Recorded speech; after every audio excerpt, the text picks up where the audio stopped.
ನಮಸ್ಕಾರ. Doddaballapura IMA YouTube ಚಾನೆಲ್ಗೆ ಪ್ರತಿಯೊಬ್ಬರಿಗೂ ಸ್ವಾಗತ. ಇಂದು ನಾವು ಬೆಳ್ಳಾರಿಯಲ್ಲಿದ್ದೇವೆ. ಕನ್ನಡ ವೈದ್ಯ ಬರಹಗಾರರ 6ನೆಯ ಸಮ್ಮೇಳನದಲ್ಲಿ ಹಿರಿಯ ವೈದ್ಯರಾದ CRC ಅವರು ನಮ್ಮೊಡನೆ ಇದ್ದಾರೆ. ಅವರು ನಿಮಗೆಲ್ಲ ತಿಳಿದಿರುವಂತೆ ಪದ್ಮಶ್ರೀ ಪ್ರಶಸ್ತಿ ಪುರಸ್ಕೃತರು ಮತ್ತು ಖ್ಯಾತ ಮನೋವೈದ್ಯ ತಜ್ಞರು. ಅವರನ್ನು ನಾವಿವತ್ತು ಕೆಲವೊಂದು ವಿಷಯಗಳನ್ನು ಕೇಳಿ ತಿಳ್ಕೊಳ್ಳೋಣ. ಸರ್ ನಮಸ್ತೆ, ನಮ್ಮ ಯೂಟ್ಯೂಬ್ ಚಾನೆಲ್ಗೆ ಸ್ವಾಗತ ಸರ್. ನಮಸ್ತೆ ಸರ್, ಈಗ ಕರೋನಾ ಬಂತು ಹೋಯಿತು, ಆದರೆ ಮಕ್ಕಳಿಗೆ ಏಕಾಂಗಿತನ ತುಂಬ ಆಗಿದೆ. ಸೊ ಕರೋನಾ ಸೃಷ್ಟಿಸಿದ ಏಕಾಂಗಿತನ, ಅದರಿಂದ ಆಗುವಂಥ ದುಷ್ಪರಿಣಾಮಗಳು ಏನು ಸರ್? ಅದನ್ನು ಹೇಗೆ ನಾವು ತಡೆಗಟ್ಟಬಹುದು ಅಥವಾ ಅದನ್ನು ನಾವು ತಿಳಿದುಕೊಂಡು ಹೇಗೆ ಅದನ್ನು ಗೆಲ್ಲಬೇಕು ಅನ್ನೋದು, ಅದನ್ನು ನಮ್ಮ ಜನತೆಗೆ ಹೇಳಿಕೊಡಿ ಸರ್. ಸೊ ಪ್ಯಾಂಡಮಿಕ್ ಜಾಗತಿಕ ಜಾಡ್ಯ ಕರೋನಾ ಬಂತು, 40 ಲಕ್ಷ ಜನರನ್ನು ಆಹುತಿ ಪಡ್ಕೊಂಡು ಹೋಯಿತು. ನಂತರ ಇನ್ನೊಂದು ಪ್ಯಾಂಡಮಿಕ್ ಬಂದಿದೆ. ಅದೇ ಒಂಟಿತನ, ಹಾಗೆ ಏಕಾಂಗಿತನ. ಮಕ್ಕಳಷ್ಟೇ ಅಲ್ಲರಿ, ಎಲ್ಲ ವಯಸ್ಸಿನವ್ರಿಗೂ ಇವತ್ತು ನನಗೆ ಯಾರೂ ಇಲ್ಲ, ಯಾರೂ ಮಾತಾಡ್ಸೋದಿಲ್ಲ, ಯಾರೂ ನಾನು ಕರೆಯೋದಿಲ್ಲ, ಈ ಥರದ ವಂಚಿತನ ಭಾವನೆ ಪ್ಯಾಂಡಮಿಕ್ ಆಗಿದೆ ಇಡೀ ಪ್ರಪಂಚದಲ್ಲಿ. ಏಕೆಂದರೆ ಕರೋನಾ ಪೀರಿಯಡ್ನಲ್ಲಿ ನಾವು ಮನೆ ಒಳಗಡೆ ಇದ್ವಿ, ಹೊರಗಡೆ ಬರುವಾಗಿಲ್ಲ, ಮುಖಕ್ಕೆ ಮುಸ್ಕು ಹಾಕ್ಕೊಂಡಿದ್ವಿ, ಯಾವ ಸಭೆ ಸಮಾರಂಭಕ್ಕೆ ಹೋಗಲೂ ಇಲ್ಲ, ಸಭೆ ಸಮಾರಂಭ ಮಾಡಲೂ ಇಲ್ಲ. ಆಮೇಲೆ ಮೊಬೈಲೇ ನಮ್ಮ ಸಂಗಾತಿ ಆಗೋಯ್ತು. ಈ ಮೊಬೈಲ್ ಬಂದು ಮಕ್ಕಳ ಕೈಗೆ ಇವತ್ತು ಮೊಬೈಲ್ ಇತ್ತು ಅಂತಂದರೆ ಅವ್ರಿಗೆ ಅಮ್ಮ ಬೇಡ, ಅಪ್ಪ ಬೇಡ, ಪುಸ್ತಕ ಬೇಡ, ಶಾಲೆ ಬೇಡ, ಆಟ ಬೇಡ, ಏನು ಬೇಡ. ಯಾಕೆ ಮೊಬೈಲ್ ಈಗ ಅತ್ಯಂತ ಆಕರ್ಷಣೀಯ ಪ್ರಪಂಚವನ್ನು ನಮ್ಮ ಮುಂದೆ ಇಡ್ತಾ ಇದೆ. ಹಾಗಾಗಿ ಸಾಕಷ್ಟು ಮಕ್ಕಳು, ಆಲ್ಮೋಸ್ಟ್ 70% ಮಕ್ಕಳು ಮೊಬೈಲನ್ನು ಅತ್ಯಧಿಕವಾಗಿ ಬಳಸ್ತಾ ಇದ್ದಾರೆ. ಹೇಗೆ ಒಂಟಿಯಾಗಿ ಕೊಡ್ತು, ಕೈನ ಒಂದು ಮೊಬೈಲ್ ಇತ್ತು ಅಂತಂದರೆ ಅವರಿಗೆ ಗಂಟೆಗಳು ಉರುಳೋದು ಕೂಡ ಗೊತ್ತಾಗೋದಿಲ್ಲ, ಮತ್ತೇನು ಮಾಡಲಿಕ್ಕೆ ಅವರಿಗೆ ಇಷ್ಟವೂ ಇಲ್ಲ. ಆಟ ಆಡೋದಿಲ್ಲ, ತಂದೆ ತಾಯಿ ಜೊತೆ ಮಾತಾಡೋದಿಲ್ಲ, ತಂಗಿ ತಮ್ಮ ಅಣ್ಣನ ಜೊತೆ ಜಗಳ ಆಡೋಲ್ಲ, ಏನೂ ಮಾಡಲ್ಲ, ಒಂಟಿಯಾಗಿರ್ತಕ್ಕಂಥದ್ದು. ಹಾಗೆ ದೊಡ್ಡ ಮಕ್ಕಳು, ಇಳಿ ವಯಸ್ಸಿನವರಿಗೆ, ನನ್ನ ವಯಸ್ಸಿನವರಿಗೆ ಈಗ ಒಂಟಿತನ. ಮಗ ಮಾತಾಡ್ಸೋದಿಲ್ಲ, ಸೊಸೆ ಮಾತಾಡ್ಸೋದಿಲ್ಲ, ಇಬ್ಬರು ಕೆಲಸಕ್ಕೆ ಹೋಗ್ತಾರೆ, ಮೊಮ್ಮಕ್ಕಳು ಅವ್ರ ಪಾಡಿಗೆ ಅವರು ಇರ್ತಾರೆ. ಹಾಗಾಗಿ ಮಕ್ಕಳು ಹದಿವಯಸ್ಸು, ನಂತರ ಇಳಿ ವಯಸ್ಸು, ಮಧ್ಯ ವಯಸ್ಸಿನಲ್ಲಿ ಈ ಏಕಾಂಗಿತನ, ವಂಚಿತನ ಕಾಡ್ತಾ ಇದೆ. ಅದು ಏನಾಗಿದೆ ಅಂತಂದರೆ ಡಿಪ್ರೆಷನ್ ಜಾಸ್ತಿ ಆಗಿದೆ. ಯಾಕೆ ಮನುಷ್ಯ ಸಂಘಜೀವಿ, ಸಮಾಜಜೀವಿ.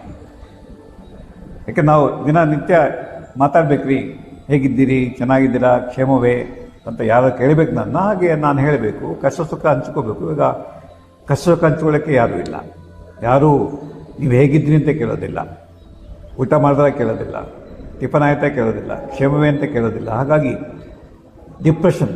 ಹಾಗೆ ಕರೋನಾ ಬಂದಾದಮೇಲೆ ಕೆಲಸ ಕಾರ್ಯ ಕಮ್ಮಿ ಆಯಿತು, ಆದಾಯ ಕಮ್ಮಿ ಆಯಿತು, ಬೇರೆ ಚಟುವಟಿಕೆ ಕಮ್ಮಿ ಆಯಿತು. ಹಾಗೆ ಜೀವನ ಭಾಳ ದುಸ್ತರವಾಗಿದೆ. ಈ ದೃಷ್ಟಿಯಿಂದ ಡಿಪ್ರೆಷನ್ ಮತ್ತು ಒಂಟಿತನ ಒಟ್ಟಿಗೆ ಹೋಗುತ್ತೆ. ಒಂಟಿತನದ ಡಿಪ್ರೆಷನ್ನ ಒಂಟಿತನ. ಯಾಕಂದರೆ ಡಿಪ್ರೆಷನ್ ಬಂದಾಗ ನಮಗೆ ಏನೂ ಮಾಡೋಕ್ಕೆ ತೋರಿಸೋದಿಲ್ಲ, ಮಾತಾಡೋಕ್ಕೆ ತೋರಿಸೋದಿಲ್ಲ, ಒಂದು ಸಂಗೀತ ಕೇಳೋಕ್ಕೆ ತೋರಿಸೋದಿಲ್ಲ, ಹೊರಗಡೆ ಪಾಕ್ ಹೋಗಿ ಸುಸ್ತು ಅಂತ ಅನಿಸುತ್ತೆ, ಆಯಾಸ ಅಂತ ಅನಿಸುತ್ತೆ. ಹಾಗಾಗಿ ಇವತ್ತು ನಮ್ಮ ದೇಶವೂ ಸೇರಿದಾಗೆ ಪ್ರಪಂಚದಾದ್ಯಂತ ಸುಮಾರು ಅರ್ಧಕ್ಕರ್ಧ ಜನಕ್ಕೆ ಏಕಾಂಗಿತನ, ಹಾಗೆ 30% ಜನಕ್ಕೆ ಡಿಪ್ರೆಷನ್, ಆ್ಯಂಗ್ಸೈಟಿ ಕಾಯಿಲೆ ಶುರುವಾಗಿದೆ. ಈಗ ವಿಶ್ವ ಆರೋಗ್ಯ ಸಂಸ್ಥೆ ಸೋಷಿಯಲ್ ಕನೆಕ್ಟೆಡ್ನೆಸ್ ಅಂತ ಒಂದು ಕಾನ್ಸೆಪ್ಟ್ ತಂದಿದೆ. ಅದೇನು ಸಾಮಾಜಿಕ ಸಂಪರ್ಕ. ಮೊದಲು ಸಂಪರ್ಕ ಇರ್ತಾ ಇದ್ವಿ, ಒಂದು ಜಾತ್ರೆ ಆಯಿತು, ಲಕ್ಷಾಂತರ ಜನ ಸೇರ್ತೀವಿ. ಮನೇಲಿ ಹಬ್ಬ ಆಯಿತು, ಗೌರಿ ಹಬ್ಬ ಬಂತು, 100 ಜನ ಮುತ್ತೈದರು ನಮ್ಮನೆ ಬರೋರು, ನನ್ನ ಹೆಂಡತಿ ಇನ್ನು 100 ಮನೆಗಳಿಗೆ ಹೋಗಿ ತಾಂಬೂಲ ಇಸ್ಕೊಂಡು ಬಂದು ಕಷ್ಟ ಸುಖ ಮಾತಾಡ್ಕೊಂಡು ಬರೋರು. ಈಗ ಯಾರು ಬರೋದಿಲ್ಲ ರೀ. ವರಮಹಾಲಕ್ಷ್ಮಿ ಆಗಲಿ, ಗೌರಿ ಹಬ್ಬ ಆಗಲಿ, ಯಾವುದೇ ಹಬ್ಬಕ್ಕೆ ಅಣ್ಣ ತಮ್ಮದು ಬರೋದಿಲ್ಲ, ಅಥವಾ ಬೇರೆ ಅಕ್ಕಪಕ್ಕರು ಯಾರೂ ಬರೋದಿಲ್ಲ. ಹಾಗಾಗಿ ಡಿಪ್ರೆಷನ್, ಆ್ಯಂಗ್ಸೈಟಿ, ಹಾಗೆ ಒಂಟಿತನ ಯಾವಾಗ ಜಾಸ್ತಿ ಆಗುತ್ತೋ ಜೀವನೋತ್ಸಾಹ ಕಮ್ಮಿ ಆಗುತ್ತೆ. ಜೀವನೋತ್ಸಾಹ, ಸಮಸ್ಯೆಗಳು ಬರ್ತವೆ, ಕಷ್ಟ ಬರ್ತವೆ, ನಾನು ಎದುರಿಸಬಲ್ಲೆ, ನನಗೆ ಸಪೋರ್ಟ್ ಮಾಡೋ ಜನ ಇದೆ ಅಂತಕ್ಕಂಥ ಕಾನ್ಸೆಪ್ಟ್ ಈಗಿಲ್ಲ. ಹಾಗಾಗಿ ವಿಶ್ವ ಆರೋಗ್ಯ ಸಂಸ್ಥೆ ಟಾಕ್, ವಾಕ್ ಆ್ಯಂಡ್ ವರ್ಕ್ ಅಂತ 3 ಸ್ಲೋಗನ್ ಕೊಟ್ಟಿದೆ. ಮಾತಾಡಬೇಕು, ಎಷ್ಟು ಜನತೆ ನೀವು ಮಾತಾಡ್ತೀರೋ ಅಷ್ಟು ನಿಮ್ಮ ಮನಸ್ಸು ಉಲ್ಲಾಸವಾಗುತ್ತೆ. ಹಾಗೆ ವಾಕ್ ಮಾಡಿ, ಫಿಸಿಕಲ್ ಎಕ್ಸಸೈಸ್. ಇವತ್ತು ಯಾರೂ ವಾಕ್ ಮಾಡೋದೇ ಇಲ್ಲ. ಮನೆ ಒಳಗಡೆ ಒಂದು ಕಡೆ ಕೂತಿರ್ತಾರೆ ಸೋಫಾ ಮೇಲೆ, ಇಲ್ಲಾಂತಂದರೆ ಒಂದು ಕಡೆ ಓಡಾಡೋದಿಲ್ಲ, ಆಟ ಪಾಠ ಇಲ್ಲ. ನಂತರ ವರ್ಕ್ ಕಮ್ಮಿ ಆಗ್ತದೆ, ಯಾಕಂದರೆ ಎಲ್ಲ ಗ್ಯಾಜೆಟ್ಸ್ ಬಂದಿವೆ. ಈಗ ಅಡುಗೆ ಮನೇಲಿ ಅರ್ಧ ಗಂಟೆಲಿ ಅಡುಗೆ ಮುಗಿದೋಗುತ್ತೆ. ಮೊದಲು ನಮ್ಮ ತಾಯಿ 3 ಗಂಟೆ 4 ಗಂಟೆ ಅಡುಗೆ ಮನೆಯವರು, ಈಗ ಅರ್ಧ ಗಂಟೆಲಿ ಅಡುಗೆ ಮುಗಿದೋಗುತ್ತೆ. ಸ್ವಿಚ್ ಹಾಕಿದ್ರೆ ಆಗ್ಬಿಡುತ್ತೆ. ಹಾಗೆ ಬಟ್ಟೆ ಒಗೆಯೋದಕ್ಕೆ ಯಂತ್ರ ಬಂದಿದೆ, ಮನೆ ಒರೆಸೋಕ್ಕೆ ಯಂತ್ರ ಬಂದಿದೆ, ಎಲ್ಲದಕ್ಕೂ ಯಂತ್ರಗಳು ಬಂದಿವೆ. ಹಾಗೆ ಅನೇಕ ಗ್ಯಾಜೆಟ್ಸ್ಗಳು ಬಂದು ಈಗ ನಾವು ಟಿಕೆಟ್ ಬುಕ್ ಮಾಡಬೇಕು, ರೈಲ್ವೆ ಸ್ಟೇಷನ್ಗೆ ಹೋಗ್ಬೇಕಾಯ್ತು, ಕ್ಯೂ ನಿಂತ್ಕೋಬೇಕಾದ್ರೆ ನಮ್ಮ ಅಲ್ಲೇ ಕೂತ್ಕೊಂಡು ಮೊಬೈಲಲ್ಲಿ ನಿಮಗೆ ಟಿಕೆಟು ಬರ್ತದೆ, ಬೋರ್ಡಿಂಗ್ ಪಾಸು ಬರ್ತದೆ, ನೀವೇ ನೇರವಾಗಿ ಹೋಗಿ ವಿಮಾನದಲ್ಲಿ ಕೂತ್ಕೊಳ್ಳೋದು ಅಷ್ಟೇ ಕೆಲಸ. ಹಾಗಾಗಿ ಜನಗಳಲ್ಲಿ ಸೋಮಾರಿತನವನ್ನು ಬೆಳೆಸ್ತಾ ಇದೆ ಯಾವುದು ಈ ಗ್ಯಾಜೆಟ್ಗಳು, ಆಧುನಿಕ ತಂತ್ರಜ್ಞಾನ. ಜೊತೆಗೆ ನಾವು ಕೂಡ ಸೋಮಾರಿಗಳಾಗ್ತಿದ್ದೇವೆ. ಹಾಗಾಗಿ ಈ ಸೋಮಾರಿತನ ಏನಾಗ್ತಿದೆ, ಬೊಜ್ಜು ಜಾಸ್ತಿ ಆಗ್ತಾಯಿದೆ. ಮಕ್ಕಳಲ್ಲಿ 30-40% ಬೊಜ್ಜು ಬರ್ತಿದೆ, ದೊಡ್ಡವರಲ್ಲಿ ಬೊಜ್ಜು ಬರ್ತಿದೆ. ಬೊಜ್ಜು ಜೊತೆಲಿ ಹಾರ್ಟ್ ಅಟ್ಯಾಕು ಅಥವಾ BP, ಶುಗರು, ಏನು ಬೇಕು, ಯಾವ ಕಾಯಿಲೆ ಬೇಕು ಎಲ್ಲ ಕ್ಯೂ ನಿಂತ್ಕೊಂಡಿವೆ. ಇವತ್ತು 25 ವರ್ಷ ಕೆಳಪಟ್ಟವರಲ್ಲೇ ಹಾರ್ಟ್ ಅಟ್ಯಾಕ್ ಆಗ್ತಾಯಿರೋದು ರಿಪೋರ್ಟ್ ಆಗ್ತಾಯಿದೆ. ಈಗ ಮೊದಲೇ 60, 70, 80. ಈಗ ಪ್ರೈಮರಿ ಶಾಲಾ ಮಕ್ಕಳು, ಮಿಡಲ್ ಶಾಲೆ ಮಕ್ಕಳು, ಮುಖ್ಯವಾಗಿ ಕಾರಣ ಅವರ ಯಾವುದೇ ಚಟುವಟಿಕೆ ಇಲ್ಲದ ಒಂಟಿತನದ ಜೀವನ, ಹಾಗೆ ಮನಸ್ಸಿಗೆ ಯಾವುದೇ ಸ್ಟಿಮ್ಯುಲೇಷನ್ ಇಲ್ಲ. ಹಾಗೆ ಇನ್ನೊಂದು concept digital dementia. Yes sir. ಈಗ ನೀವು 2 ಯಶವಂತ್ ಅಂದರೆ ಮೊಬೈಲ್ ತೆಗಿತಾರೆ. Yes sir. ಹಾಂ, ಅಥವಾ 15 ಅಂತಾರೆ ಮೊಬೈಲ್ ತೆಗಿತೀರಿ. ಬ್ರೈನಿಗೆ ಕೆಲಸವೇ ಇಲ್ಲ ರೀ. ಹಾಗೆ ನನ್ನ ಹೆಸರಿನ ಬೇಕಾದ್ರೆ ನನ್ನ ಮೊಬೈಲ್ ನೋಡಬೇಕು, ನನ್ನ ಫೋನ್ ನಂಬರ್ ನನಗೆ ಜ್ಞಾಪಕ ಇರೋದಿಲ್ಲ. ಹಾಗಾಗಿ ಜನ ಇವತ್ತು ತಮ್ಮ ಮಿದುಳನ್ನು ಬಳಸ್ತಾ ಇಲ್ಲ, ಬರೀ ಪ್ಯಾಸಿವ್ ಲಿಸನಿಂಗ್. ಸೋಷಿಯಲ್ ಮೀಡಿಯಾ ಬರ್ತದೆ, ಇನ್ಸ್ಟಾಗ್ರಾಮ್ ಬರ್ತದೆ, ನೋಡ್ತೇವೆ ಅಷ್ಟೇ, ನಾವೇನು ಮಾಡೋದಿಲ್ಲ. ನೋಡಿ ಖುಷಿ ಪಡ್ತೇವೆ, ಆದರೆ ಯಾವುದೇ ಚಟುವಟಿಕೆ ಇಲ್ಲ. ಹಾಗಾಗಿ ಮೆದುಳು ಕೂಡ ಬೇಗ ಸವಿತಾ ಇದೆ. ಡಿಮೆನ್ಷಿಯಾ ಹೆಚ್ಚಾಗೋದಕ್ಕೆ ಇದು ಒಂದು ಕಾರಣ ಅಂತ ಹೇಳ್ತೇವೆ. ಈಗೆಲ್ಲ ಹಾಗಾಗಿ ಒಂಟಿತನದಿಂದ ಡಿಪ್ರೆಷನ್ನು, ಆ್ಯಂಗ್ಸೈಟಿ, ಬೊಜ್ಜು, ಮತ್ತು diabetes, BP, heart attack, dementia ಎಲ್ಲ ಜಾಸ್ತಿ ಆಗ್ತಾಯಿದೆ. ಆದ್ದರಿಂದ ಈ ಒಂಟಿತನಕ್ಕೆ ಮದ್ದು ಅಂತಂದರೆ ಪ್ರತಿ ಬೆಳಿಗ್ಗೆ ಎದ್ದ ತಕ್ಷಣ ಮನೆಯವರಿಗೆ ಹೇಗಿದ್ದೀರಿ ಅಂತ ಕೇಳಬೇಕು. ಈಗ ಗಂಡ ಅಂತ ಹೇಳ್ತಾರೆ, ಸರ್ 3 ತಿಂಗಳಾಯ್ತು ನಾನು ಮಾತಾಡಿ, ಹೋಗಿ ಡೋಂಟ್ ಡಿಸ್ಟರ್ಬ್ ಮೀ, ಮಾತಾಡಬೇಡ ನೀನು. ಬೆಳಿಗ್ಗೆ ಎದ್ದು ಹೆಂಡತಿಯನ್ನು ಹೇಗಿದ್ದೀಯಮ್ಮ, ನೀನು ಚೆನ್ನಾಗಿದ್ದೀರಾ, ನೀವು ಚೆನ್ನಾಗಿದ್ದೀರಾ, ಆಫೀಸಿಂದ ಬರ್ತೇನೆ, ಹೆಂಡತಿ ಆದವಳು ಅಥವಾ ತಾಯಿ ಆದವಳು ಏನಾಯಿತು ಇವತ್ತು ಆಫೀಸ್ನಲ್ಲಿ ಅಂತ ಕೇಳೋ ವ್ಯವಧಾನ ಯಾರಿಗೂ ಇಲ್ಲ ಈಗ. ಹಾಗೆ ಮಕ್ಕಳು ಬರ್ತಾರೆ, ಯಾರೂ ಮಾತಾಡ್ಸೋರಿಲ್ಲ. ಹಾಗಾಗಿ ಮಾತಾಡಿಯಪ್ಪ. ಹಾಗೆ ಒಂಟಿತನ ಬೇಡ. ಹಾಗೆ ಇನ್ನೊಂದು ಧಾರ್ಮಿಕ ನಂಬಿಕೆಗಳು, ನಾನು ಒಂಟಿ ಅಲ್ಲ. ಭಾಳ ಜನ ಸರ್ ಮನೇಲಿ ಒಂಟಿ ಆಗಿದ್ದೇನೆ, ನನಗೆ ಯಾರೂ ಇಲ್ಲ, ಅಕ್ಕಪಕ್ಕದ ಮಾತಾಡ್ಸೋದಿಲ್ಲ. ಆಗ ನೀವು ಒಂಟಿ ಅಲ್ಲ, ದೇವರು ನಿಮ್ಮ ಒಳಗಡೆನೇ ಇದ್ದಾನೆ, ದೇವರು ನಿಮ್ಮ ಪಕ್ಕದಲ್ಲೇ ಇದ್ದಾನೆ, ದೇವ್ರು ಹಿಡ್ಕೊಂಡು ದೇವಸ್ಥಾನಕ್ಕೆ ಹೋಗೋ ಅವಶ್ಯಕತೆ ಇಲ್ಲ. ಈ ರೀತಿ ಒಂಟಿತನದ ನಿವಾರಣೆಗೆ ಒಂದು ಹಾಬೀಸ್ ಬೆಳೆಸ್ಕೊಳ್ಳಿ. ಸಂಗೀತ ಕೇಳಿ ಅಥವಾ ಪುಸ್ತಕ ಓದಿ. Book is the best friend ಅಂತ ಹೇಳ್ತೀವಿ. ಪುಸ್ತಕವೇ ಮನುಷ್ಯನ ಅತ್ಯಂತ ಒಳ್ಳೆಯ ಸ್ನೇಹಿತ ಅಂತ. ಹಾಗೆ ಓದು, ಹವ್ಯಾಸ, ಸಂಗೀತ, ಸಾಹಿತ್ಯ ಇವು ರೂಢಿಸ್ಕೊಂಡ್ರೆ ನಿಮಗೆ ಒಂಟಿತನ ಬರೋದೇ ಇಲ್ಲ.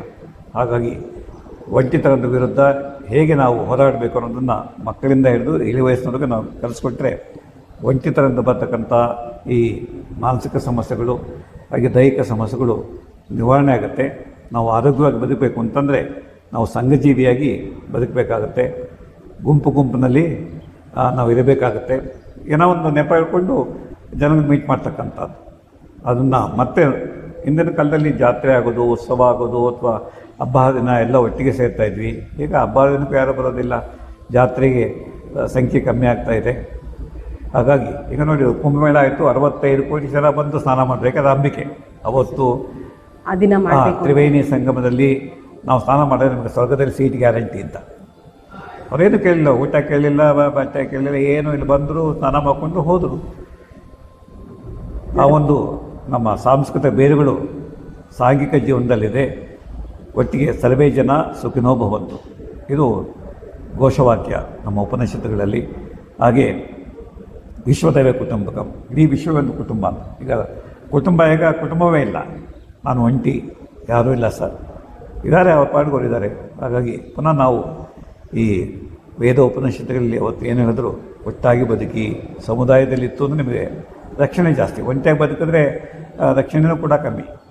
ಹಾಗೆ ಒಂಟಿಯಾಗಿರ್ತಕ್ಕಂಥ ಅನೇಕ ಮನೆಗೆ ಕಳ್ಳ ನುಗ್ತಾನೆ, ದರೋಡೆಗಳು ನುಗ್ತಾರೆ, ಇರೋದನ್ನು ಕಿತ್ಕೊಂಡು ಹೋಗ್ತಾರೆ. ಅದೇ ಜನ ಆಯಿತು ಅಂತಂದರೆ ಯಾವ ಕಳ್ಳನೂ ಬರೋದಿಲ್ಲ, ಯಾವ ದರೋಡೆಕರನ್ನು ಬರೋದಕ್ಕೆ ಹೆದರ್ತಾರೆ. ಆ ದೃಷ್ಟಿಯಿಂದ ಒಂಟಿತನ ಇವತ್ತೊಂದು ದೊಡ್ಡ ಸಮಸ್ಯೆ ಆಗಿದೆ. ಆ ಸಮಸ್ಯೆಯ ಪರಿಹಾರ ಅಂತಂದರೆ ನಾವೇ ಅದಕ್ಕೆ ಪರಿಹಾರ. ಏನು ಅಂತಂದರೆ ಹವ್ಯಾಸಗಳು, ಜನಸಂಪರ್ಕ, ಮಾತುಕತೆ, ಹವ್ಯಾಸಗಳು ಬೆಳೆಸ್ಕೋಬೇಕು. ಧನ್ಯವಾದಗಳು ಸರ್. ಒಂಟಿತನ ತುಂಬ ಕಷ್ಟ ಕೊಡುತ್ತೆ. ಅದನ್ನು ಹೇಗೆ ನಾವು ತೀರ್ಮಾನಿಸ್ಕೊಳ್ಬೇಕು, ಅದಕ್ಕೆ ತೀರ್ಮಾನಿಸ್ಕೊಳ್ಳೋಕ್ಕೆ ನಾವು ಏನೇನು ಹೆಜ್ಜೆ ಇಡಬೇಕು ಅಂತ ತಿಳಿಸ್ಕೊಟ್ಟಿದ್ದೀರಿ.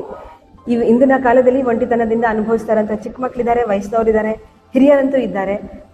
ಫಾರಿನಲ್ಲಿ ಮಕ್ಕಳಿದ್ದಾರೆ, ತಂದೆ ತಾಯಿ ಇಬ್ಬರೇ ಇರ್ತಾರೆ, ಅಥವಾ ತಂದೆ ಒಬ್ಬರೇ ಅಥವಾ ತಾಯಿ ಒಬ್ಬರೇ ಇರುವಂಥ ಕುಟುಂಬಗಳು ತುಂಬ ಜಾಸ್ತಿ ಇದೆ. ಅವರಲ್ಲಿ ಹೇಗೆ ಜೀವನೋತ್ಸಾಹ ತುಂಬಬೇಕು ಅನ್ನೋದನ್ನು ನೀವು ಹೇಳ್ಕೊಟ್ಟಿದ್ದೀರಿ. ಧನ್ಯವಾದಗಳು ಸರ್.